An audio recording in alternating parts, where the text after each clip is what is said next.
Here we go. It is Sunday, May 7th, 2023, and this is a video biography of Carol Upton. And thank you for sitting down for this interview. My pleasure. I've been wanting to do this for a long time. Well, we've talked about it. Yeah. So, just a casual conversation about Carol Ann and a mother of 5 kids. Why don't we learn a little bit about you? Tell me about your date of birth and where you grew up, and a little bit about your childhood. Well, I was born in Kansas City, Missouri, on May 25th, 1931, at Trinity Lutheran Hospital, to Clarence Odell Bakley, Baichley, and Edna Estelle Concannon Bakley. They were married in 1927, on July 27th, and they resided in Chicago for a time, and then they moved to Kansas City. My dad was the manager of Waxide Paper Company, which was a company that, in those days, bread was wrapped in waxed paper, and it had printing of logos and whatnot of the companies the bakeries that put out the bread. And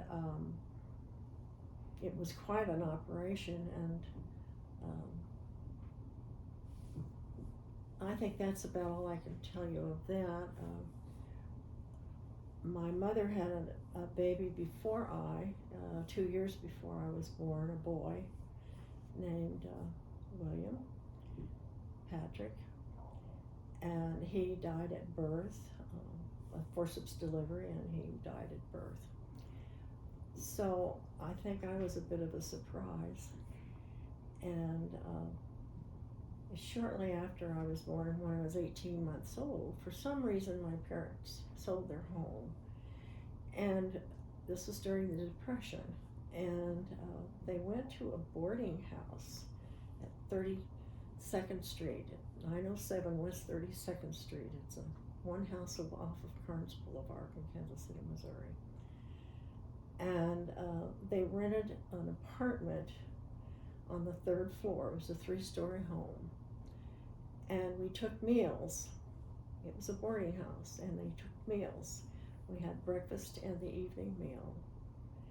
And the story goes that when I first went there, and my parents looked at it, and they had me, and this white-haired lady and her husband was talking with them. They were the owners of the home. And I reached out my arms to her and said, "Nana." The story is that they'd been to see my grandparents over in Illinois, and she had white hair, and this lady had white hair. And so we lived in this home for 4 years, and I had the run of the house, and my mother helped the lady of the house do things. And this family became a very, very important part of my life in my growing up years. They gave me love and nurture that my own parents could not do. Let's start with your parents, your mom, relationship with your mom, and earliest memories of time that you spent with your mom and dad, and some of the more favorable things, and maybe some of the things that weren't so favorable, and reasons why maybe they weren't able to take care of you as... I don't know. I have heard that my mother became depressed after I was born, and I think that may have been the reason for their move from a home to this kind of a facility and kind of a home. And they moved to the largest, had a plan for them and for me. I look at that today and believe that was part of God's plan, because my mother was not a great nurturer. She was a good mother. She gave me good values, and she taught me well. But she was not a nurturing person. She was very stern and strict, and had a terrible anger problem and flew off the handle quite easily. What about your dad? My dad was a busy guy, and a goer and a doer. He served in World War I. He was a sergeant in the Army, and went and kept supplies going to the company that he was a part of, and he rode horseback.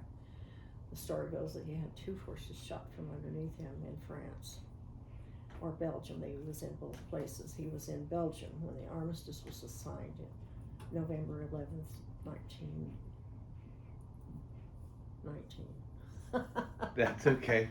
We can do My the brain math just later. took a vacation. That's okay. We can do the math later. So, um, obviously traumatic. I mean, if 2 horses were shot underneath your dad, did he talk to you about that? Did he ever talk about that? Yes, he said it was hard to lose the horses, but the thing that was the most difficult for him, and I think damaged him, as I look back at it, I think it damaged him a lot. During World War I, the Germans used mustard gas on the troops, and unfortunately his company was a National Guard company that came from his community in southern Illinois where he grew up. And when he was back getting supplies and loading up supplies to take to the front, his company was gassed. And many of the fellows that he grew up with as a kid were gassed. Some were killed. Some he lost just gradually through the first few years of the 20s and into the 30s. And I think that was an extremely traumatic experience for him. And you remember a little bit of those stories and just some of the hardships that he went through. You recall that? I do recall that. I remember going over to see my grandparents, and my dad always got together with the men that he had been in service with, and they would get, every year somebody would be gone, and I can remember my dad being very sad. How did that impact you? I'm not sure. Yeah. He was a rather distant father. He was good to me. He was never abusive, but he was busy. He had his job, and he was active he was a VFW commander in McPherson, Kansas. We eventually moved to McPherson, and during the war, he was a warden for the civil defense. So when he worked, he worked, and he was away a lot when he wasn't working. What took you to McPherson, Kansas? He lost his job. This is the Depression years, and he lost his job in 1936. And he found a position as a typesetter for the McPherson Daily Republican newspaper in McPherson, Kansas, and that's made our move. It was a blessing to be able to grow up in a smaller town. And your mom, Edna, what was her middle name? Edna? Estelle, Estelle.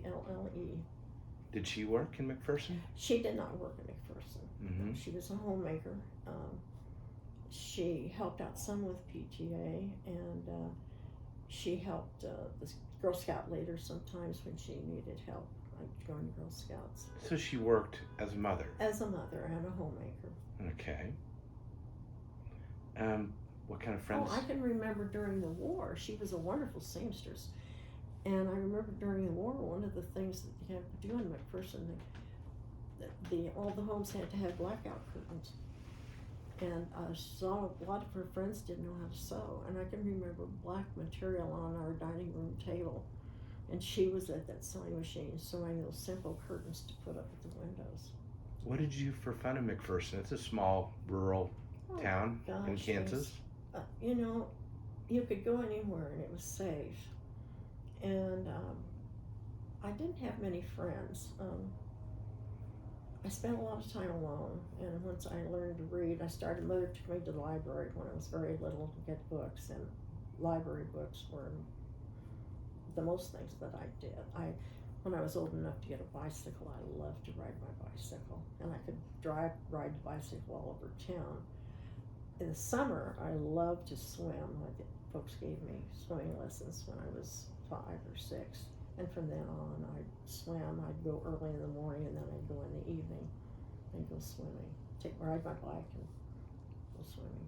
We're from McPherson. When you left McPherson, where did you go? I'm sorry. After McPherson, where did you reside? My dad got another job as manager of Westport Printing Company, and we came back to Kansas City in January of 1944.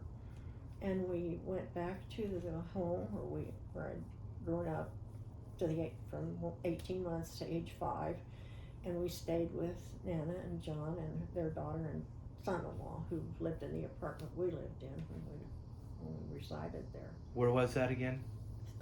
907 West 32nd Street. Okay, so downtown Kansas City, or maybe Midtown? It's very close to 31st, and used to be Summit, now it's Southwest Traffic Light. Okay, very good. And so, at what age was that? From 5, you said? I lived in McPherson from age 5, 1944, so I would have been 13. Okay, 13, so back in Kansas City, Kansas City. At age 13. So, junior high years, where'd you go to junior high school? Kansas City, Missouri didn't have a junior high. They Okay. went from elementary school to high school, and you went 1 to 7 in elementary and 8 through 12 in high school. And so I was in junior high when I was in McPherson. When I came back here, I had to go back to elementary school, which was a blow. Oh, right. So I was very unhappy, and so my mother talked to the people, and long story short, we had been neighbors of the superintendent of schools in McPherson. I used to play with their daughter. They lived across the street, and my mother wrote to Mr. Potwin about the situation, and he sent a letter of recommendation that I be promoted, that I was a good student and a good young lady, a nice young lady, I think he said. Uh-huh. And so they permitted me to do that. So I skipped a year. And So you went right into high school? yeah, they didn't have 8th grade, so I just went right in from elementary school to high school. And when I graduated on June 4th in 1944, I was, 17? And then I went into nursing school after graduation. I went to Westport High School. Let's talk a little about the high school. So you said in McPherson you didn't have many friends back then. Not a and lot. You spent a lot of time at the library and a lot of time alone reading. And what about your high school years? Did you have friends in high school? I did. I joined it was not a recognized sorority, but it was a sorority. They had several of them at school, and a nice bunch of girls. In fact, you kids will remember Beverly and Barbara Worth, McDaniel and McConnell now. And I met them in that sorority, and we're still friends. So it must have been a little bit of a culture shock. I mean, you had going from, and it was younger, when you were younger, but you certainly would remember age 13 and how you felt and the things that you were going through the time you made the trek from McPherson to Kansas City, from friends or no friends or minimal friends in a small rural town to a bigger city, Kansas City, into a high school that has a lot of people. Was that a culture shock? Was that I don't recall having any problems about that. Mm-hmm. When I was in elementary school, and a neighbor of ours, where their Nana and John's house, where we stayed before we finally were able to find an apartment in Kansas City, there was a family by the name of Irish that lived down the street, and Don was in the 6th grade when I came up here and was put back in the 6th grade, and we became friends, and I became very good friends with his sister. And so we did the 3 of us did a lot of things together, and I spent a lot of time with them in their home. Mm-hmm. His parents included me in a lot of their activities. What kind of things did you do with your friends back in high school? Well, one thing with the Irish is with his parents and with Betty and Don, when the Kansas City had a semi-pro hockey team that played at the Plainmore hockey ice rink, and Where was that? Hmm? Where was that? About 32nd and Main. Okay. It was a large, huge complex. It had a bowling alley. It had a swimming wheel outside and inside. They had ice rink. They had a ballroom. Oh gosh, let me tell you about the ballroom. It was a wonderful place. It was just a multi-activity place. It was wonderful. Tell me about the ballroom. Your eyes lit up when you mentioned the Oh. ballroom. Well, gosh, you could go there and see name bands. I saw Ray Anthony and Glenn Miller Band. I saw Terry James, and I saw Tommy Dorsey, and I saw Von Monroe, and I could come up with another one maybe. Those are big shows. Yeah, they were big, Big shows. big ones. National acts playing they in had Kansas the City. wall was new with all the glitter and going around the room, and it was. I used to go with your dad before we were married. We just had so much fun. How long did you date before you got married? We met in August of 1951, and we married in September of 53. So back in the ballroom, this would be a lot of kids, a lot of young people, younger adults dancing to the big names of the big band. Gosh, yes. What kind of dances did you do? Boogie, swing. Okay, Charleston. That's my mother's era. Okay, so I'm going back too That's far. the 20s. Okay, right. So She could Charleston. Oh my gosh. okay, did she teach you how to dance? Well, yes. So that came in handy. Yeah, it's a good memory. I never thought of that. Yeah. So you met back then. How did you and Art Upton meet? Well, I was a senior in nursing school, about to graduate in 1953, in the summer of 1953, and Betty and Don had been going to the Lutheran Church of Our Savior at 43rd and 42nd and Rainbow. Excuse me, I need a sip of water. Mm-hmm.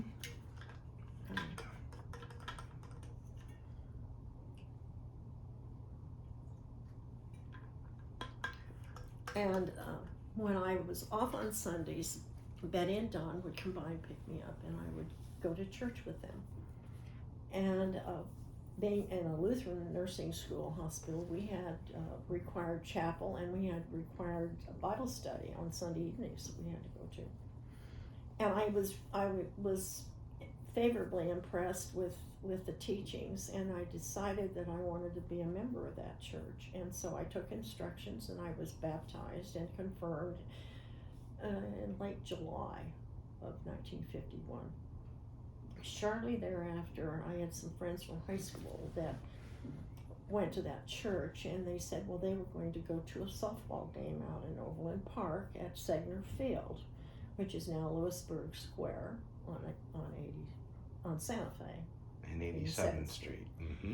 And so they said that Art Upton was going to pick him up, and he would pick me up, and it was fine. Well, he took everybody else home first, but he took me home last. And we just visited in the car. Was that by design?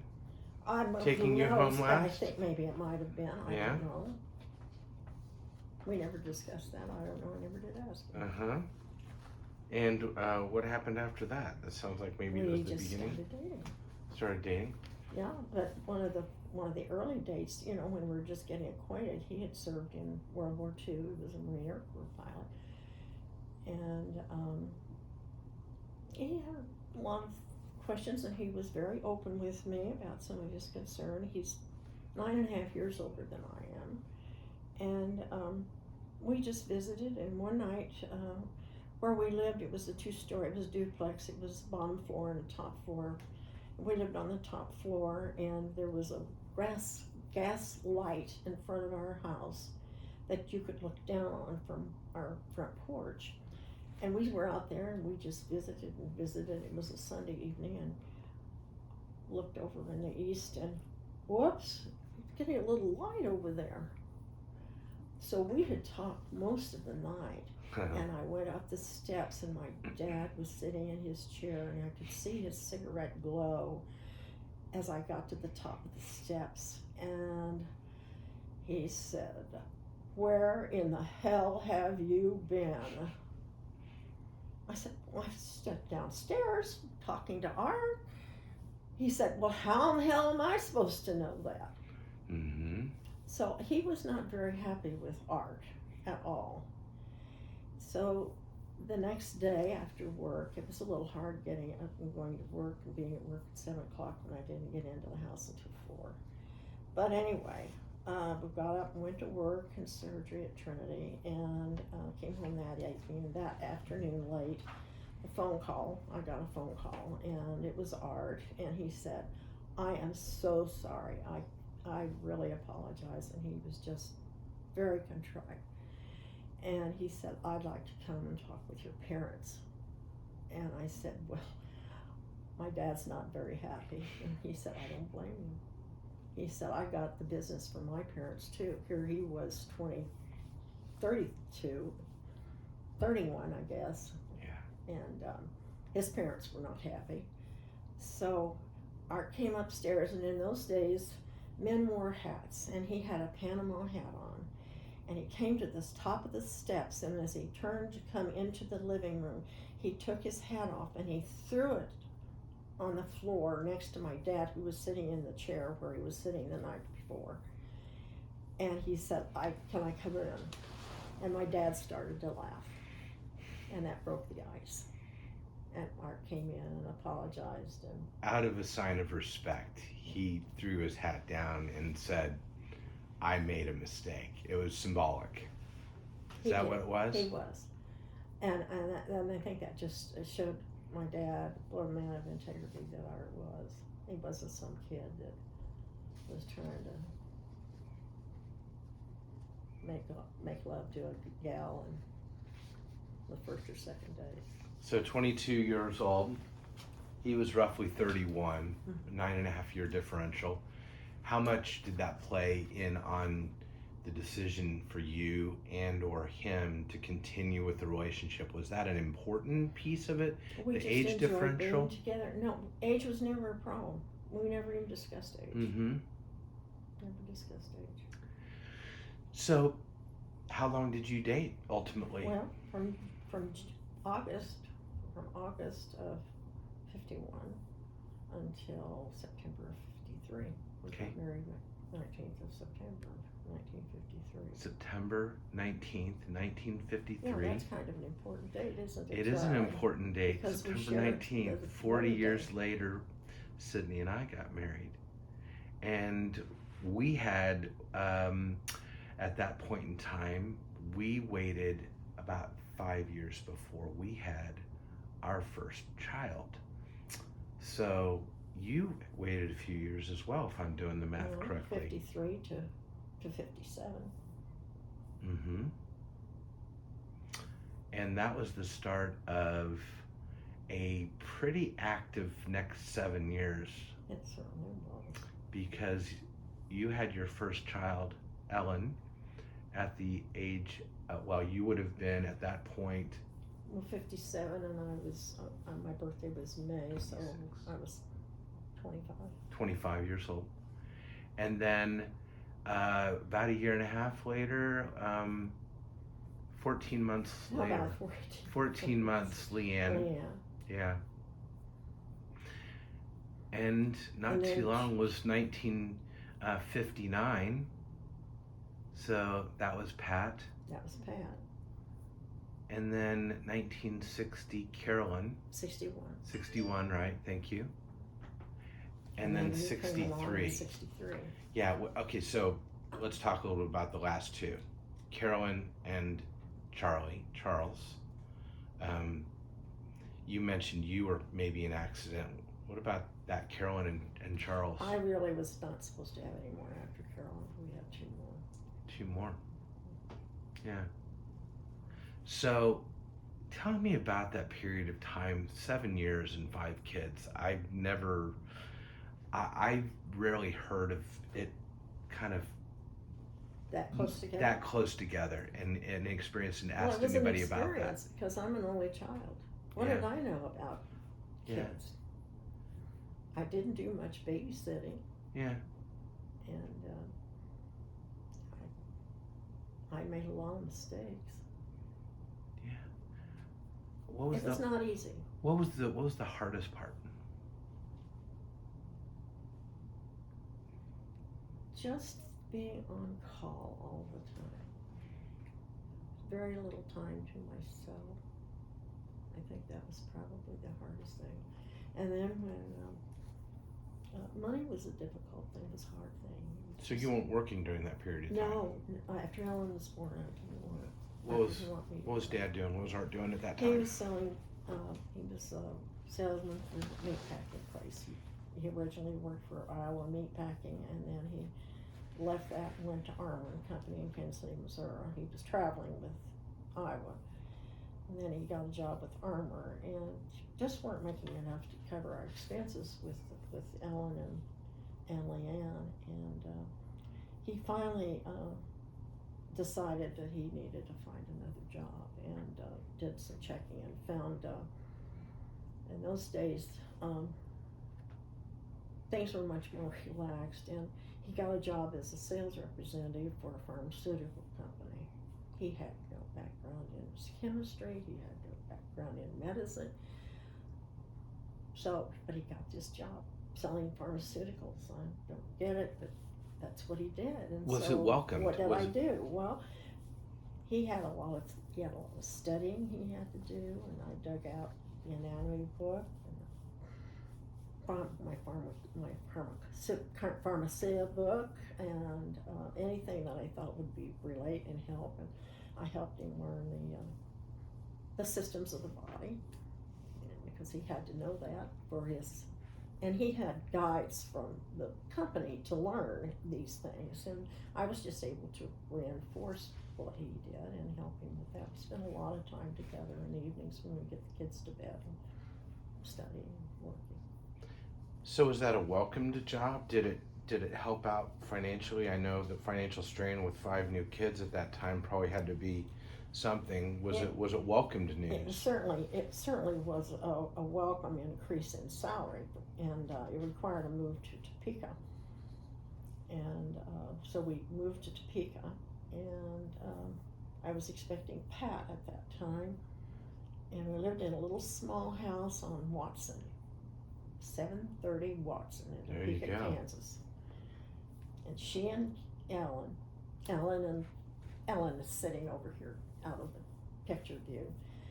Ellen and Leanne were 2 and a half and 1, basically. And they had steep stairs up to their bedroom. It was a scary kind of a thing. It wasn't safe. I could hardly sleep. And but anyway, they survived. They never really had any falls. And we had wonderful neighbors that had 2 children that loved to come over and play with Ellen and Leanne. And their dad was an insurance agent for the company that we used for our cars and our home and that kind of thing. And they also happened to be Lutheran, and they got us started at the Lutheran church. Here again, God guides you and gives you what you need and provides for you.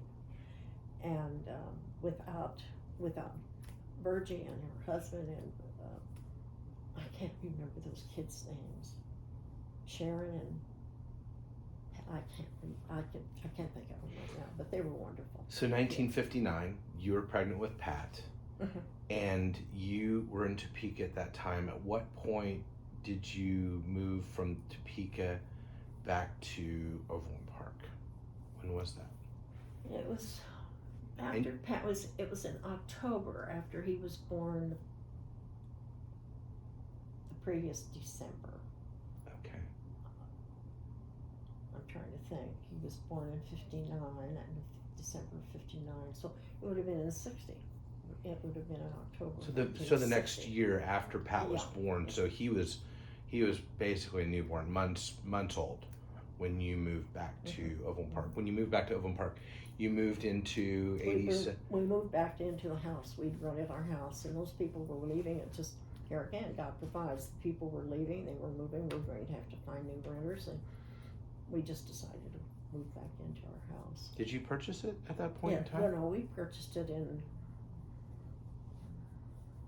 It was before Ellen was born, in August of 56. So when we moved out to Westbrook, August of 56. Okay, so Westbrook, 8737 Larson. Correct. And you were there, and then you were still a homemaker at that time. Dad was working at Warranted Pharmaceuticals at the time. And he was traveling. And traveling a lot. Monday through Thursday, about, depending on his itinerary, every 6 weeks he'd be home for 2 weeks. So you were home during that period of time by yourself with a mom with 3 kids, and then here comes Carolyn before too long, right? And then here comes your youngest, Charlie, December of 1963. How did you manage that, doing it by yourself with 5 kids during that whole duration as a homemaker at home? That had to have been a challenge. I guess it was, but it was just something that you did. I don't know how I did it. Well, by God's grace. Yeah. You had neighbors there on Larson? We had wonderful neighbors. Yeah. Tell me a little about the neighbors around Larson How do you describe and Westbrook How neighborhood. do you describe the Andersons and Alice and Bob Compton and, oh gosh, Roy and Beverly Owens? How do you describe such neighbors as that? And then the Seiferlings came in next door to them on the other side. She was a good neighbor to me, and they were just very supportive. We just kind of we were all young. We were all in the same financial boat. Life was a little difficult at that time. Our kids were little. What are your favorite memories of when Dad would get back home, maybe on a Thursday or a Friday, and what things do you enjoy most with him specifically? And then When his car came up the street and pulled up into the driveway, I don't care where you kids were, if you saw him coming, you came running. And I remember how he'd pick you up and hug you and kiss you, and that was the best part of the week. Mm-hmm. Really the best part of the week. And then he'd play with you kids on the floor, with putting you up on his feet. He was on his back when you were little, putting his feet up in the air and putting you kids on top of his feet. That was a family time. Sure. That was the best time. What about dinner times? What did dinner times look like when everybody was Talk together? about chaos. Yeah. You and Charlie. Pat? There's that spot on that cabinet door. 7 of us in this small kitchen at a table. That kitchen was so big we were just packed in it. And What color were the walls?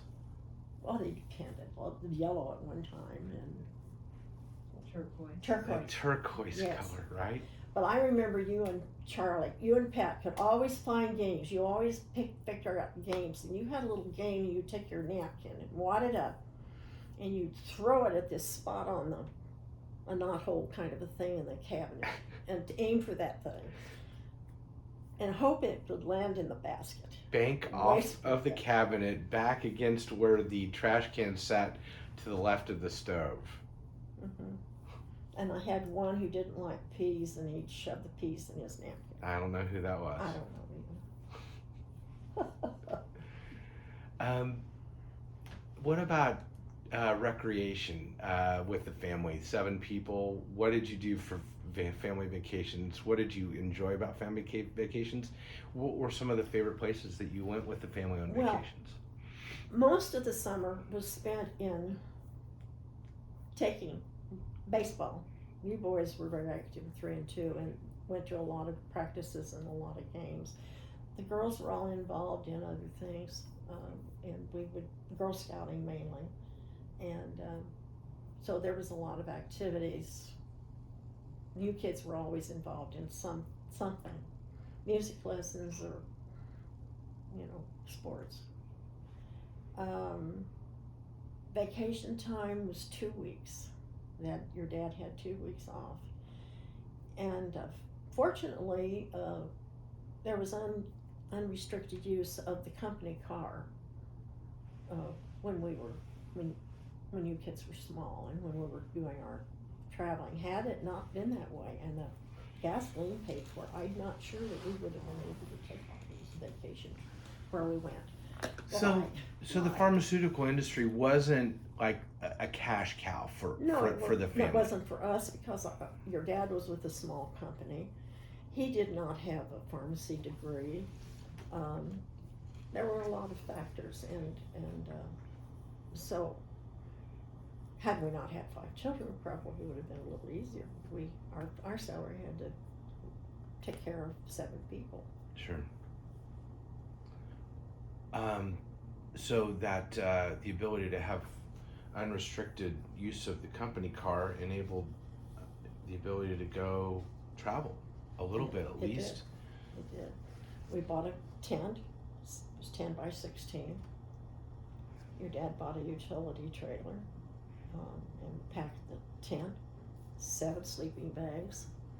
Your dad got those drawers from Hallmark Card. It was in a trash thing, and he picked it up, and we had 1, 2, 3. We had 8 drawers. Everybody had a drawer that went on the trailer, and you kids could fill the drawer and not much else. Mm-hmm. When we traveled, we stopped and did laundry quite often. Do you remember the company car? I like one of the earlier company cars. We had several. Which one did you have in mind? Well, no, there's a few of them that I do recall, but I remember some that didn't either have air conditioning or the air conditioning wasn't That being was at used. the beginning when we first started doing. That's probably our first trip out to Colorado. When we didn't know how to use the Coleman stove, and your dad couldn't get it hot enough, and we had kind of damp pancakes that morning. And you found the little ground squirrels, and you were playing with the ground squirrels. Okay, the little chipmunks. Yes. Right? Yeah. Yeah. So was that the Southwest Colorado trip? Was that the Mesa Verde? No, that wasn't Mesa Verde. Okay. It was one of the early ones up near in Colorado Springs area, in Woodland Park, up in that area. Right. So, so that was a rough vacation for me. I was not a camper. I'd never been camping before in my life. Doing it with 5 kids, I don't know how I did it. I remember a time when we went on a trip, and growing up camping, we could weather a lot of things. It made you hardy. It kind of gave you character. But I remember one time we were all set up. We were pooped out. We were in the tent, all 7 of us, and we're going to sleep. And somebody pulled in and started setting their tent up, and they started partying, and they were loud. Do you remember that? Kind of. The next morning, as I recall, we made a lot of noise. Yes, early, getting up and getting our tent broken down. And I remember all of us laughing because we kept banging our stakes together and giving that other campsite a little bit of their own medicine. I don't know if you remember that. I remember that very well, now that you mention it. Because I remember you kept saying, "Oh, stop it," and then we kept doing it, and everybody would start laughing. That was certainly one of my memories I recall from. What about the mini trips? What about the bear up at Yellowstone? So tell me about the bear in Yellowstone. Well, when we got into Yellowstone, we parked, set up our camp. Our routine was usually there was a rainstorm moving in when we get ready late in the afternoon, 4 o'clock or so. But the rain was coming in. We hit Yellowstone, and we had a routine where we quickly got. You guys quickly got the tent up, and then we'd use a system where we passed the sleeping bags from one to the other and got everything in the tent. Assembly line. Yes, and get everything in the tent before it rained. We didn't worry about putting it in the right places or anything. The important thing was to get our gear inside that tent and keep it dry. Mm-hmm. And the rain came, and then the rain left, and then you kids wanted to go swimming in the Yellowstone Lake. Well, it was chilly outside, being dressed with the jacket on, but you wanted to go swimming, so we took you down, and you all got in that water. It didn't take you long for your body to get blue, but you found a log, and you played on that log and had the most fun. But when you got out, your little lips were just trembling. They were purple. You were so cold. That was Jackson Hole. That was Jackson Hole. That was the Tetons. That was in You're the Tetons. Lake Now, Jenny. was the bear in Lake Yellowstone? Jenny, no, it was in Jackson. Okay, well, thank you for correcting me. Jack, but the Yellowstone was the bear encounter. That's what I thought. Yeah, the bear encounter. And the swimming. Yeah, and the bear encounter was pretty exciting. I think it kind of got the entire campground pretty excited because the bear had come through. Your dad heard the noise, and he said, "Oh, it's just a porcupine. It's just a porcupine." It hit the side of the tent, and then there was a noise that he kind of thought twice about it, and he got the big flashlight lantern, and he unzipped that window and flashed the light to put the light outside the tent, and the man in the tent next to us did the same thing, and they both zeroed in on this black bear. I want to fast forward a little bit to grandchildren and your thoughts and feelings about 5 kids all having children of their own and you being a grandparent. Well, I tell you, the first one was Carrie, Leanna and Tom, Shire's daughter, and she was a delight, and we all loved her, and she was just the cutest little girl. And then Leanne, and then Carrie. My brain just kind of gone blank here. Who's the next one? Help. Sam? Sam. No. Yes, Sam. No. Yeah. And then it was Grace. And then Lauren. And then Katie. Betsy? Betsy. Yeah. Betsy. Yeah, Betsy. Betsy came before Lauren. Yeah. Usually I can remember. No, it's okay. There's what 9? Yes, there's 9 total. 9, right. You know, So that's Betsy and yeah. David and Katie and Hannah and Mason. At 92, I mean I'm 59 and I can hardly put it in order myself. So pretty impressive. Well, it's Carrie and Sam and Gracie and Betsy.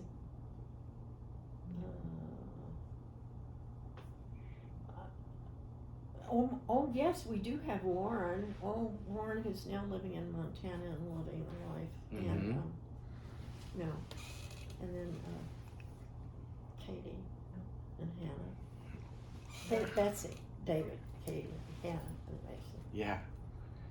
So what is that legacy of a grandparent mean to you? What is how do you feel about that?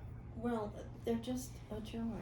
You know, you can love them, you can spoil them a little bit before you couldn't your other children, and you take care of them, but they go home or you go home. You don't have the 24/7, and you can thoroughly, not that you don't enjoy your children, you do, but with your grandchildren, you don't have the responsibility. Yeah. You're supportive of your children, raising their children. You try to be supportive in what they're doing, but they're the ones responsible. So you can be free of responsibility, and you can just enjoy watching them grow up. I fast forward. I want to kind of go back a little bit because there's some things I wanted to kind of go back into just real quickly about when you started working after the kids got older and you went back to nursing and how that felt to get back and regain that role as a registered nurse and how that impacted your life kind of moving forward as you look back and how that I had always loved being nursing, and I was sad when I was not able to do it, but the family required my care, and I loved my family. I wouldn't do anything different. But I will say that when Ellen graduated from high school and she was going on to college and to university, and we just needed more income. We wanted to help as much as we can. Kids had to kind of do it on their own, but we wanted to be supportive as much as possible, help as much as possible. And so I thought I kind of overrode your dad. He did not want me to go back to work, but I said, we just have to. I just have to. And I want to. It's time for me. I need to get some Social Security quarters built up so that I've got some retirement money. And so he finally relented and thought that was an okay idea. Why was he objection? Why did he object to that? I think it's a man thing and pride. Mm-hmm. Just based on the time when he was growing up and Yes, how he looked think at so. the male and female role in a marriage. He's supposed to be the wage earner, the provider, Mm-hmm. and he did. I can't think of anybody that worked any harder than he did. I want to ask you something a little bit more obscure. How do you define happiness? Oh, gee. There's a difference between happiness and joy. Happiness comes and goes. And to me, joy comes from whatever's within me. I find joy in my family because family are my family. And I find joy in my faith. Happiness comes and goes. I guess that's the difference. Sure. The way I look at it. What is your happiest memory? Gosh, Charlie, I've had a lot of happy memories. The birth of each of you kids, the successes that you've had, the relationships I've had with my friends. I've had such good close friends. I said I had very few friends when I was young, but when I went into nursing school, I had 12 sisters. And we were close from all the years we were in nursing school, and we're still close today, those of us that are still living. Yeah. Well, you seem to you made up some steam from earlier with friendship, and now where you live now, I mean, you seem to know pretty much everybody at where you live here. I know quite a few people. Yeah. Well, anytime I walk through the hallways and they ask, oh, who are you with? My mom's Carol Upton. Oh, we love Carol Upton. What gives there? I mean, you seem to be a pretty popular individual here. I don't know. I think I care about people. I listen to people. A lot of people here hurt. And if you've got a listening ear, they share their concerns. I became active formulating the chapel as it is now. It used to be in a small chapel area that didn't seat very many people, and we now meet in the entertainment scene. And when we first began in there was no structure to it, and the pastor and his wife couldn't pass out the orders of worship and greet people when they came into the service, and so there was no one to prepare communion anymore. The older ladies that did that were no longer able to do it, and I saw a need, and I just started doing and asked them if it was all right. Yes, it was. And so as a result of that, I kind of got the business, the formal putting together of that structure, the social and the preparation of communion. I kind of do that. So as a result of that, I've become well acquainted to those who attend. And we have an average of 40 to 55 or 60 people that come to chapel each week. On the social interaction piece and friendships that you've made, social media has kind of come into a big play. We've got to speak of church too. Let's do that. Important part of my life. Great. Let's go ahead and go with that, because I was going to go to that. The social piece of it when you're growing up with the nursing, and from high school to the nursing and into your church relationships, and of course the neighborhood at 8737 was a big part, that a community. But one of the biggest influences in your life from a social perspective was growing up in the church. We would continue to go to our Savers at 43rd and Rainbow when Ellen and Leanne were born. And then when we moved to Topeka, we went to the Faith Lutheran in Topeka, and Pat was baptized there. Then we came back to Kansas City, started going back to our Savers, but it was too great a distance as our family grew, and it just became very difficult to get to church. It just took forever to get everybody ready, and it was a 25-minute drive. So we knew we needed to change, and there was a new church being formed in Overland Park, and it didn't even have a building. They were meeting in the Seventh-day Adventist Church on 87th Street between Metcalf and Antioch. And we started going there, and the first couple we met that sat behind us were Bob Lasky and their 5 children. Oh, they didn't have 5 then. They didn't have Tom. They didn't have Emily. They had 3 like we did. Mm-hmm. And they became fast friends.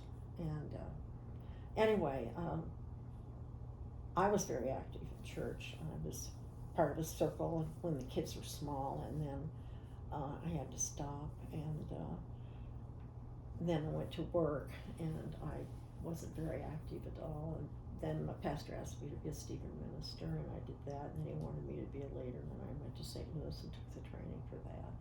And so through Stephen ministry at Bethany, I became very well acquainted with the people who became Stephen ministers, and I knew, I don't know, I just had a lot of friends at Bethany. And your dad, once he retired, he became very active at church also. You had a lot of support in the church community. We had a bridge group of 6 couples at Bethany that started in 1961 when Carolyn was a baby, and Carl Schumacher was such a baby that they brought him to bread to the first couple of months when he was born, and he slept on the bed. And and we were together until shortly after Art died. Art died in 2015, and I think we continued to play bridge until 2016, and then the last time we played bridge it was at the Laskies. And you just went to the service of Bob Lasky just yesterday. Yeah. Tell And me I've lost most of my close friends, and that's one of the downsides about aging like this is losing the people that you care about the most. You've had the support of your friends. You've had some physical issues with the loss of a leg. How many years ago was that now?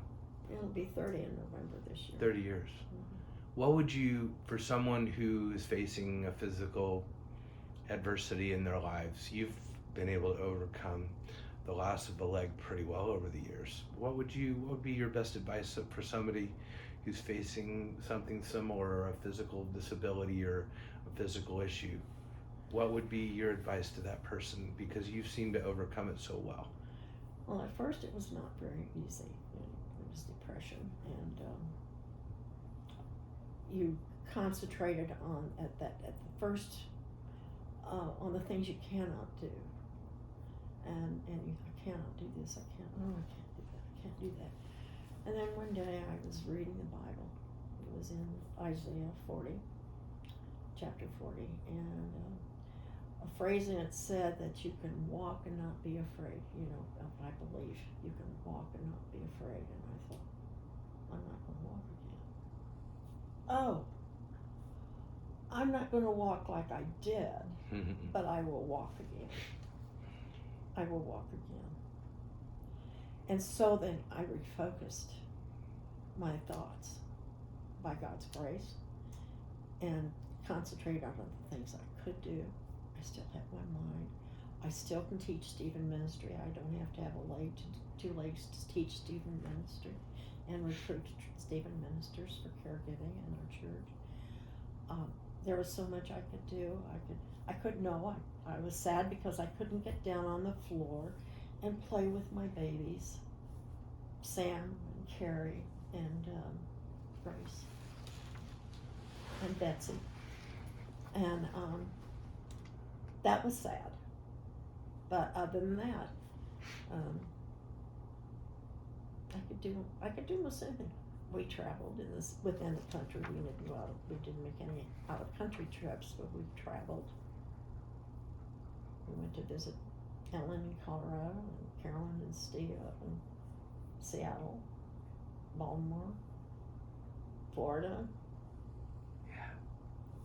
Wherever.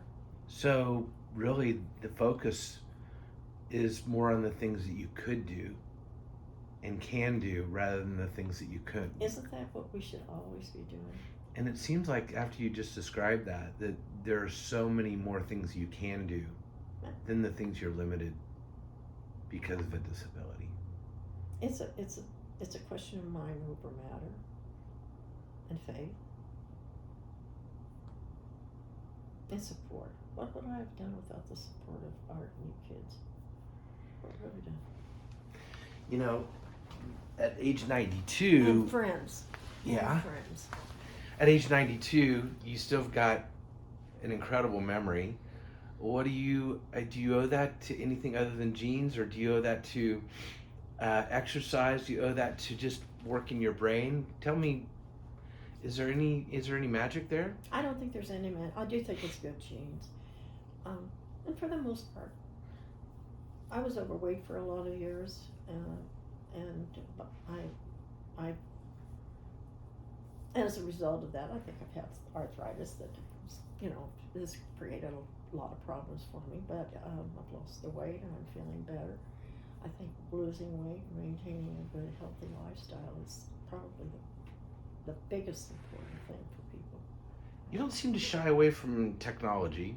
Your computer, you're still active on the Well, email. who would look? None of you kids would have allowed it. I was forced, but I'm glad. Right? I see next to you, and in your room, I know you've got your computer, you've got your tablet, you've got your iPhone, you've got my computer. inside of those, you've got your social media. So are you do Facebook pretty regularly, right? Mm-hmm. Any others that I don't know of? No, I don't do anything. Okay. In the safe I really didn't know the answer to that, but I thought maybe there was some Instagram or something like that you might do. I started to do Instagram. I thought, I've done enough here. I don't need anything. Has that kept you sharp? You think the technology I think so. has kept you kind of on top of your think game? so. And I have a lot of fun downstairs at lunch when we have our main meal at noon, and my seatmates, something will be said about, well, they wonder about something. I said, well, let's see what it says. So, and they think it's great. In fact, I have people calling me saying, would you Google something for me? So, I keep saying, well, why don't you learn? Oh, I'm too old. Yeah. So I think that's the attitude, So I the am old too dog old. can learn new tricks, basically. Well, I think it's wonderful when you learn something new. If you had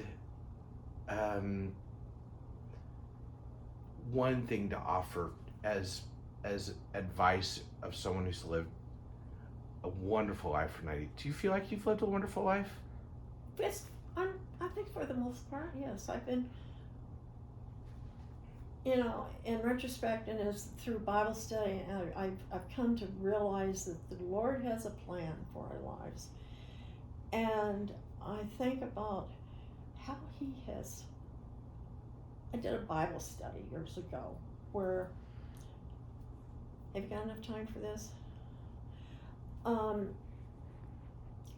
The Bible teacher, it was a Beth Moore study, and she had us do a timeline of our lives in decades. Of course, being the oldest one in the Bible study group, I had 7 decades to do. The rest of them only had 60 or 50 or 40.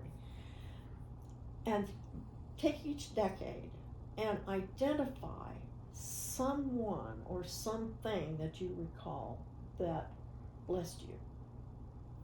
And it was an eye-opening thing to learn that in every decade, the Lord provided someone in my life that helped to nurture me and help me to grow to be who I am today. Whatever it is, good or bad. But whatever good I am, I got from somebody in one of those decades. I may not I may not have known them and been close to them through the decades, but God provides somebody for you at each stage of my life. And I think He does for all of us. It's just we need to take time to stop and realize it. That is really an excellent exercise. That's cool. It gives you a great deal of insight into how the Lord has worked in your life through the years and through the stages of your life. Is there anything else you'd like to share? No, I don't think so. Anything you want me to share? This has been wonderful. Well, thank you. Thank you. Well, I get to talk and be with both of you. That's nice.